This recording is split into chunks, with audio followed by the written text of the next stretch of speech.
కొన్ని జీడిపప్పు పలుకులను వేసుకొని గోల్డెన్ కలర్ వచ్చేంత వరకు ఫ్రై చేసుకోవాలి. వీటిని కూడా ఒక ప్లేట్లోకి తీసుకొని పక్కన పెట్టుకుందాం. ఇప్పుడు ఇందులోకి బిర్యానీ మసాలాలన్నీ వేసుకోవాలండి. అవేంటో చూద్దాం ఒకసారి. 4 లవంగా, 2 స్టార్ పువ్వు, 2 చెక్క, 2 జాపత్రి, 3 ఇలాచి, అలాగే కొంచెం షాజీరా, నెక్స్ట్ 2 బిర్యానీ ఆకుల్ని వేసుకొని ఒకసారి బాగా కలుపుకోవాలి. ఇప్పుడు ఇందులోకి ఒక మీడియం సైజ్ ఉల్లిపాయలను కూడా ఇలా సన్నగా తరిగి వేసుకొని ఫ్రై చేసుకోవాలి. ఉల్లిపాయలు ఫ్రై అయిన తర్వాత 1 టేబుల్ స్పూన్ అల్లం వెల్లుల్లి పేస్ట్ వేసుకొని పచ్చివాసన పోయేదాకా ఫ్రై చేసుకోవాలి.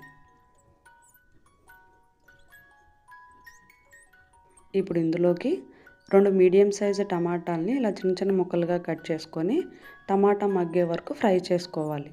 ఒక 5 నిమిషాల పాటు మీడియం ఫ్లేమ్లో ఫ్రై చేసుకుంటే సరిపోతుంది.